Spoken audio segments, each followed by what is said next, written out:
Hey guys, it's Melissa here from melissaoatman.com. Welcome to another episode of Awaken Your Inner Awesomeness.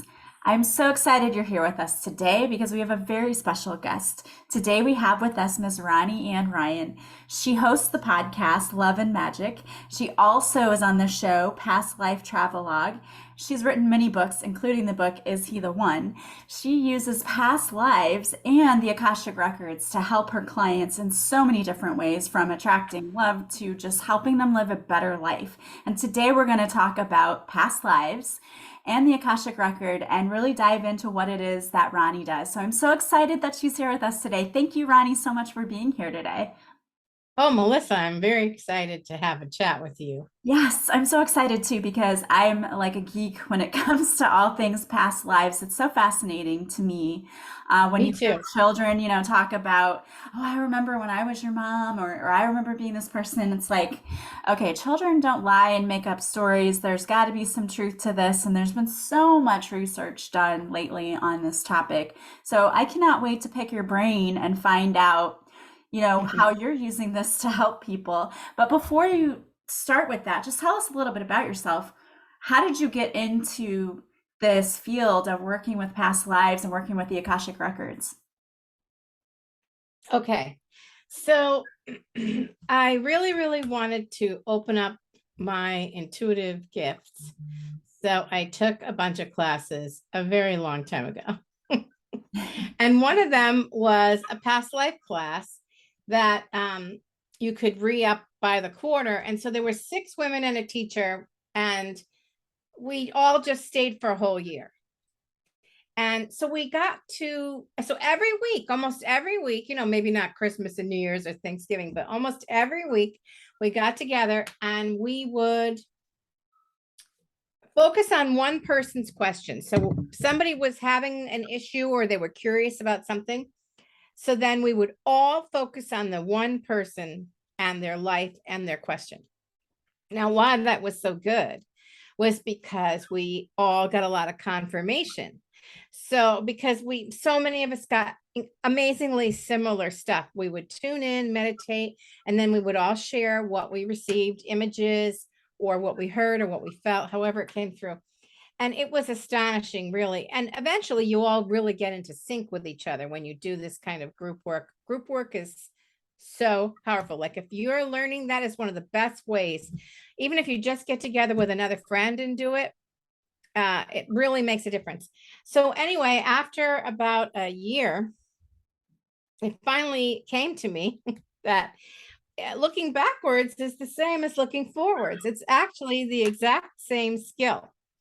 So I don't really do any fortune telling, future prediction kind of stuff, but I do a lot of present day and very current energy, what's happening right now, what's your highest path, that kind of thing. So when I work with people now, sometimes I go in the records and I do past life work, but not everybody wants that.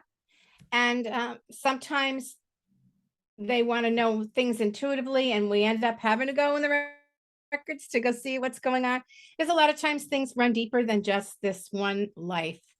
So that's really how it started. And then it was really funny. I had a friend and she and I wanted to start working at psychic fairs, and this guy wanted to test us and he was giving us a hard time. And so my friend Lisa was like, oh, please, we don't need him. We'll just do our own. And I have to tell you, she was amazing at creating these massive psychic fairs where hundreds of people would come on a Friday night. I mean, she blew what he was doing away. It was really funny. So anyway, I only did past life readings, so I wasn't that busy. And one night she came to me and she goes, hey, two psychics aren't coming tonight. And I can tell it's going to be a really great crowd. It's going to be huge. So you have to be a psychic tonight. I'm like, get out of here. I am not a psychic.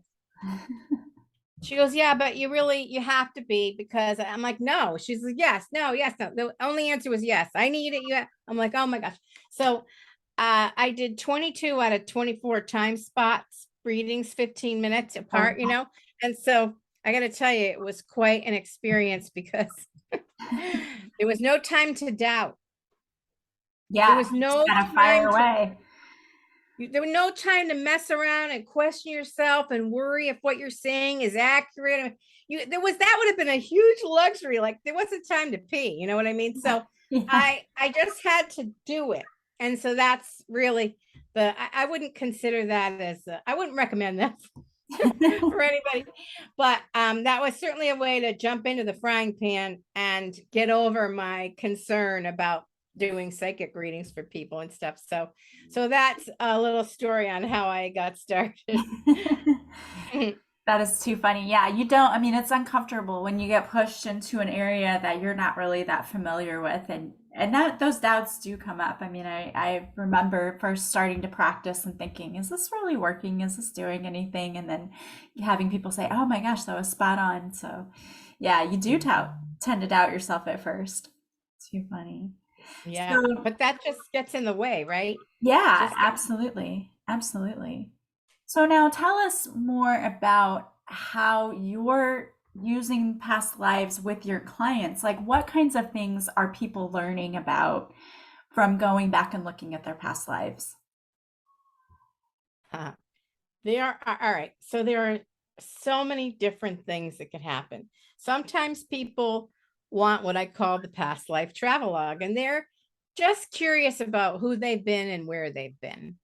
And I prefer reading when somebody has a specific question they want me to focus on. But sometimes people want the travelogue, so that's what I do. And so we bounce through all these different lives. I don't tell any life from beginning to end, even when they have a specific issue, because I'm extremely focused on what will help with a specific issue. And you don't need to know the birth and the death to, unless the death is involved or the birth is involved in the issue, you know? Yeah. So I don't do from birth to death. I just go for the main lesson of whatever's going on that, you know, connects to today. But anyway, I like here, I'll give you some examples. I did one woman, she had, I think she had a Pakistani background, but she was from the United States. And I saw, you know, you can't judge. So I'm like, I think you know, no, I didn't say that. You were a tiger tamer trainer. Like you worked with tigers, you and your father, and you worked at the palace, and this was part of the entertainment, and they you were like on staff taming the tigers and training them and having them do tricks or whatever. And I felt like she was part of the original Romani, which, you know, is, you're not supposed to say gypsy anymore. So Yeah. the Romani, because they said they came from that area, you know, Indian, whatever. And I think she was an Indian. Anyway, so I'm telling her this, and I feel like, oh my gosh, this is the most cockamamie thing. I can't believe I'm saying this. And she goes, you know, so whenever anyone ever asks me, what animal would you be? I always pick tiger. So, you know, that was a great example. I mean, that's not some big learning, but that was a great example of how you certainly can't judge whatever you get. You just got to say it. So, but the most amazing story I have from learning lessons from past lives was a woman sat down, you know, this was countless years ago at one of those psychic fairs, and she was young and she was Japanese because I could tell from her name.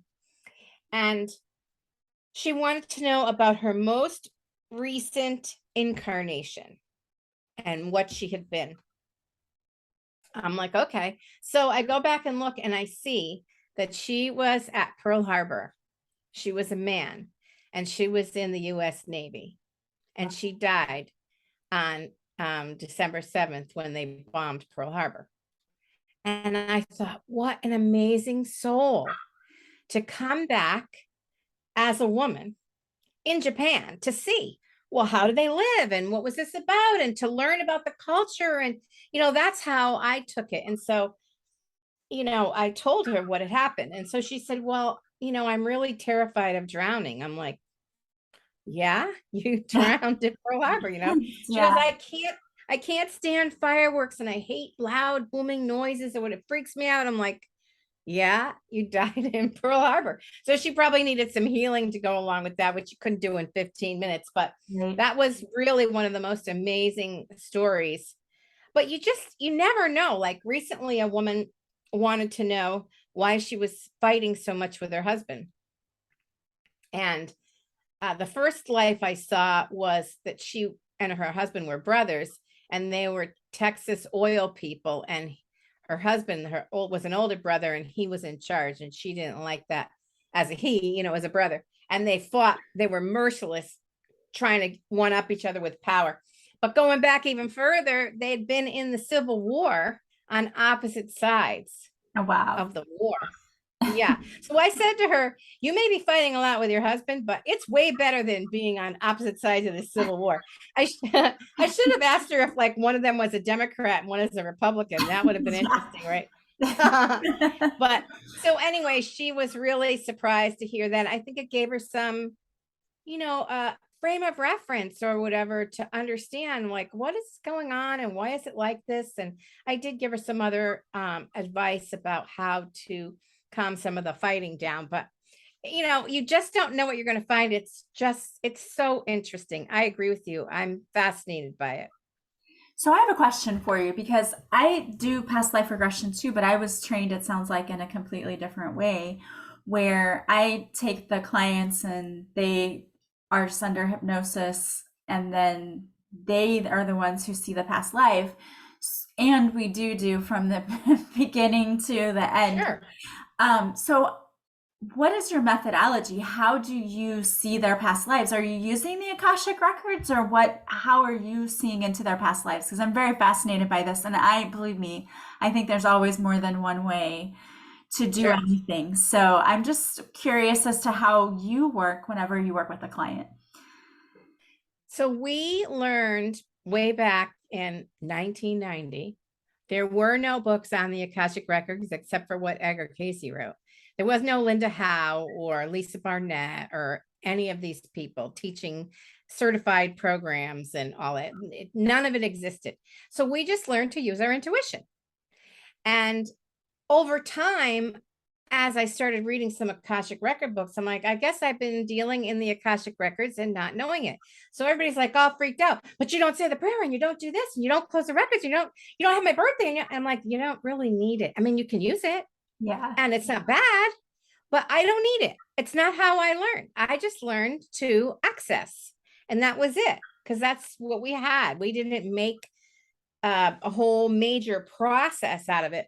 Somebody else explained, and I don't know if this is true, that a lot of the original, more recent Akashic record stuff from like the last 20 years came out of a group of people who were very religious. So they felt that prayers were a very necessary part of honoring God and all this kind of stuff, which I'm not a religious person. I'm very spiritual.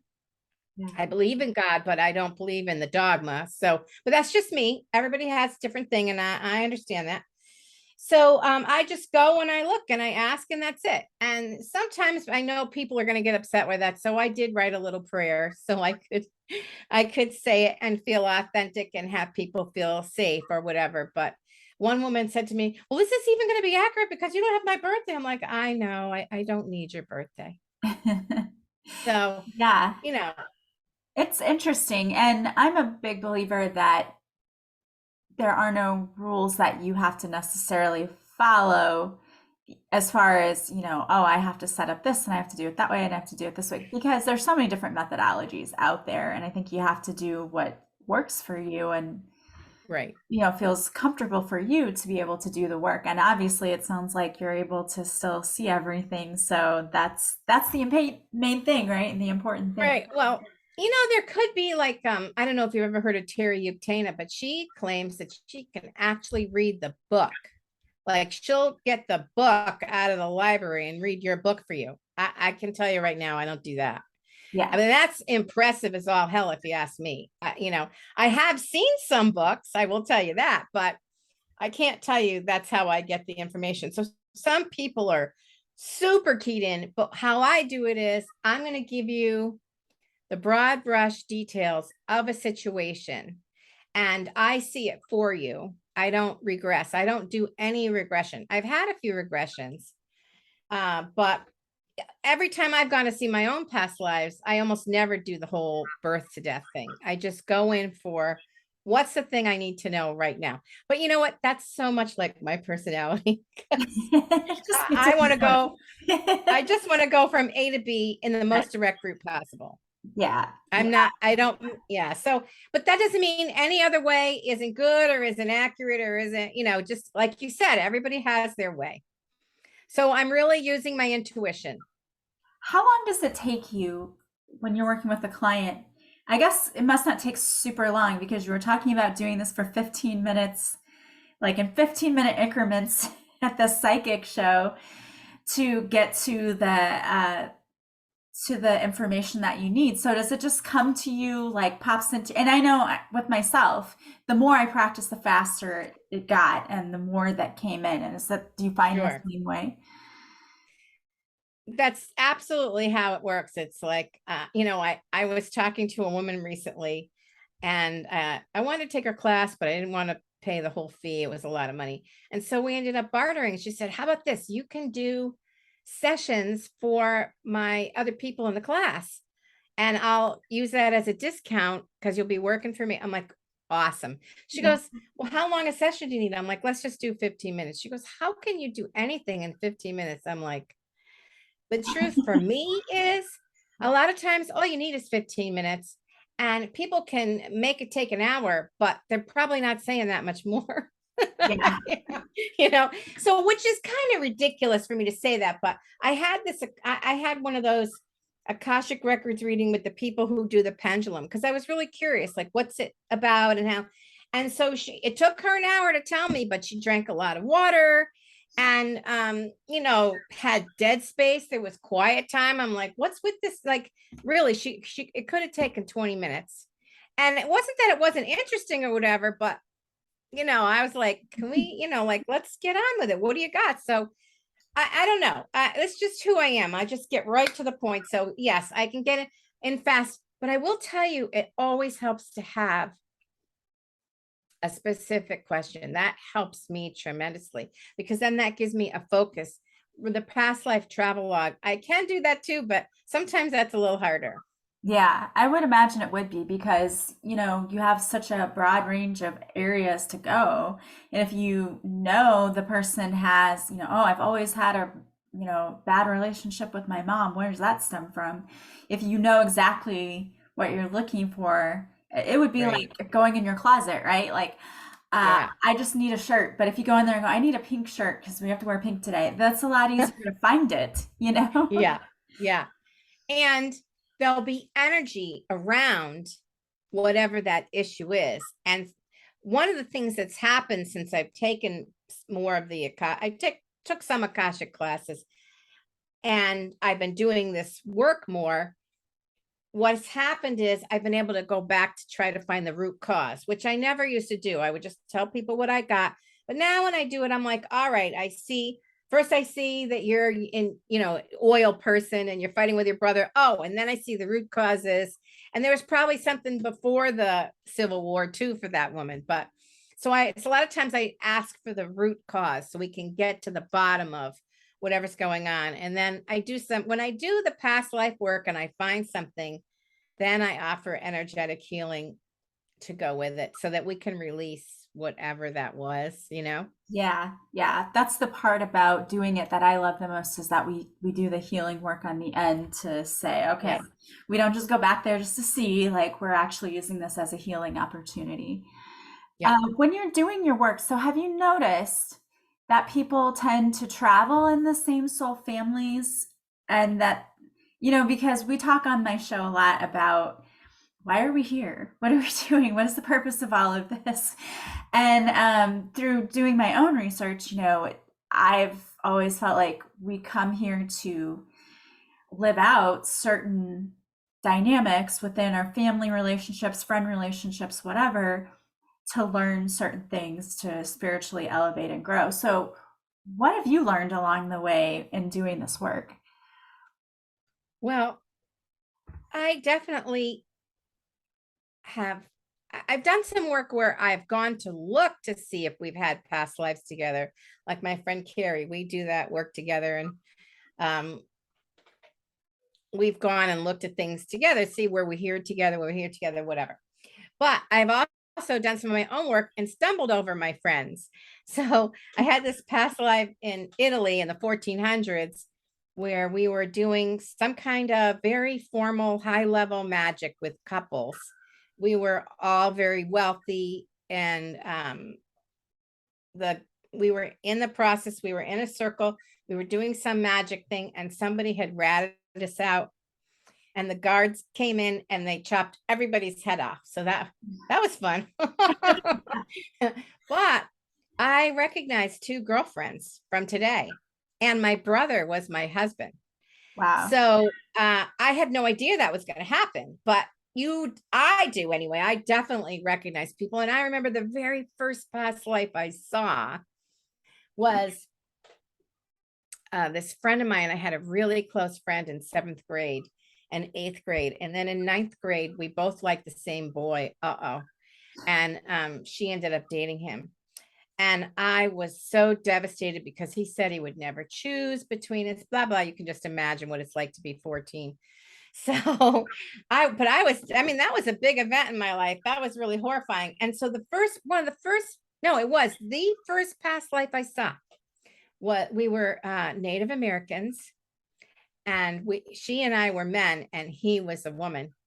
And she came in and stabbed me in the heart so she could have my wife. Oh, wow.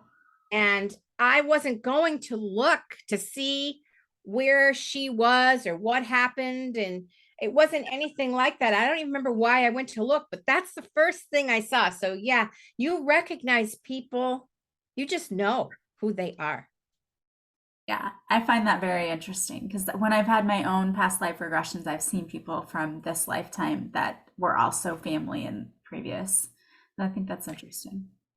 The craziest story I've heard though is there's a fire chief out of Westport, Connecticut, who wrote a book that I can't remember the name. And I only read 25% of it because it was all about the Civil War. But I bring it up because that was his past life that he had seen, the Civil War.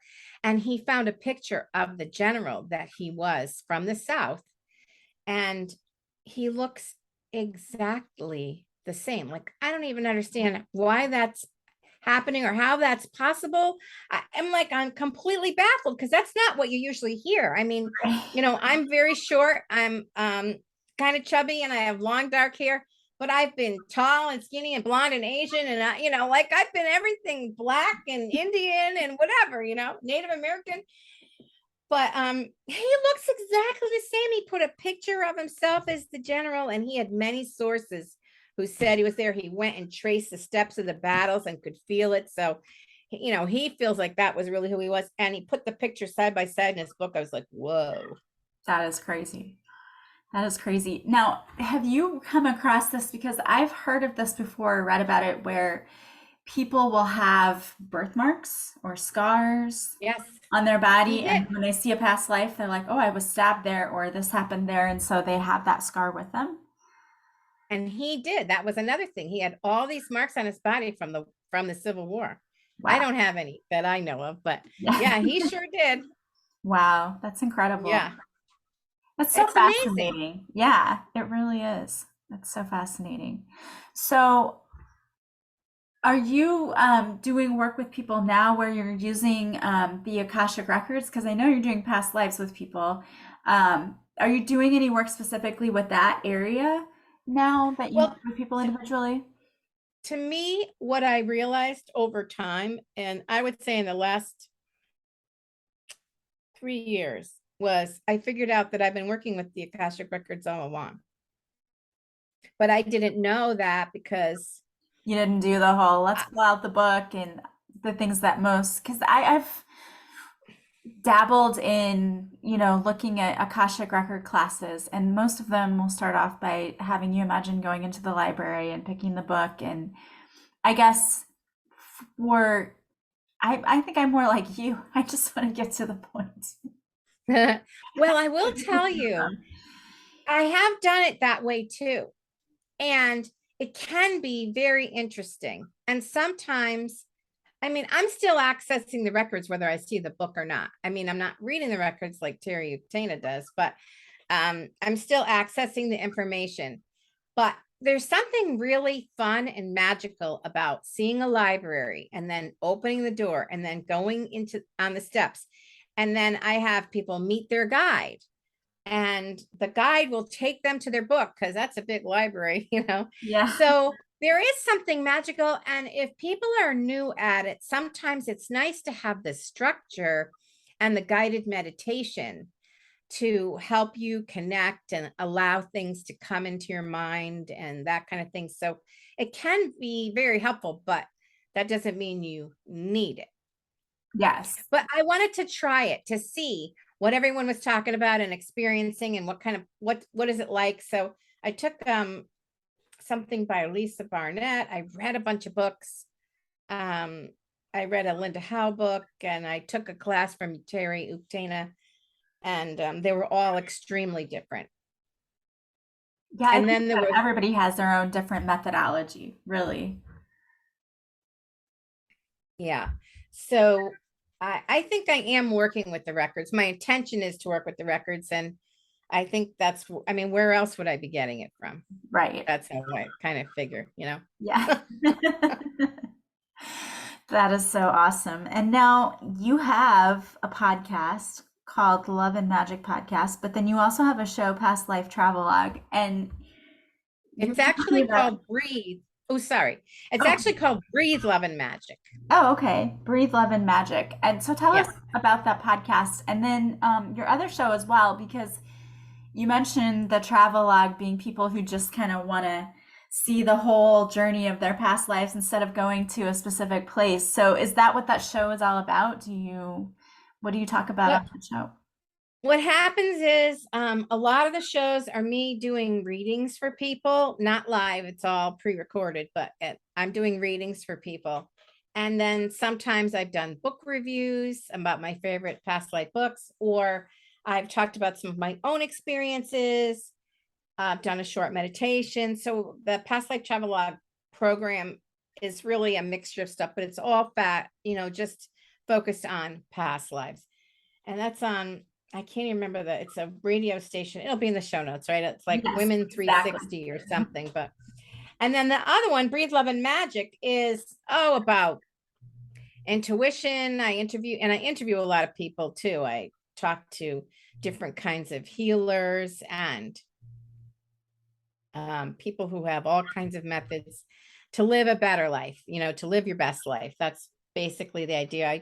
I like to talk to people who have discovered things that you could do too, or talk about synchronicities or shamanism, you know, all the fun spiritual kinds of methods and topics. So Yeah, that's what that's about. It's fun.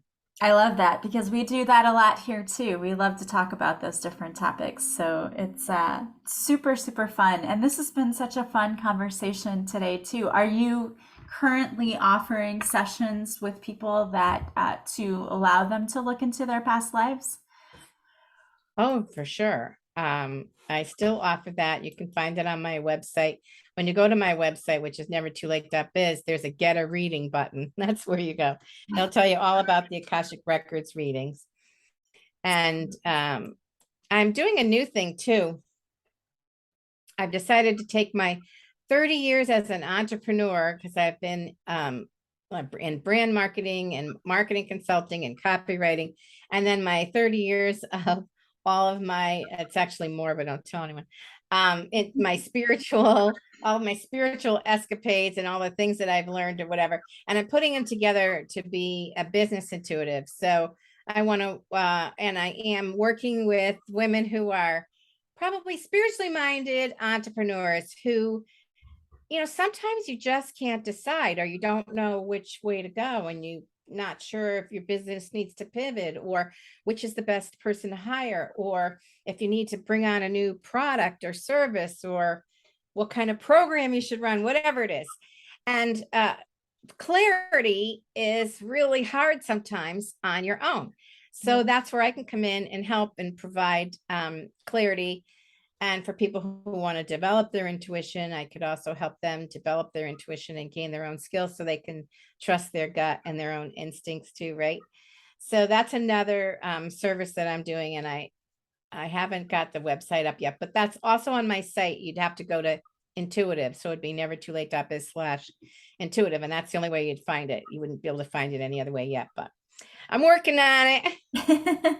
Well, awesome, awesome. And I definitely will have that link in the show notes for anyone who's interested in going there. And you've written several books too, that people might be interested in learning more about because you talked about how you manifested your soulmate and you wrote a book called Is He the One? So I know that in the past you've done work with people on that too. So if there's anyone out there listening who is interested in manifesting a soulmate, she's also got some great stuff about that too. Yeah, I have a page on Amazon if you look for the author page, Ronnie Ann Ryan. And so my first book was Manifesting Mr. Right. And that's the story of how I manifested my husband using the law of attraction and a lot of other methods, techniques, even including acupuncture and all kinds of energy healing. I mean, I didn't leave any stone unturned.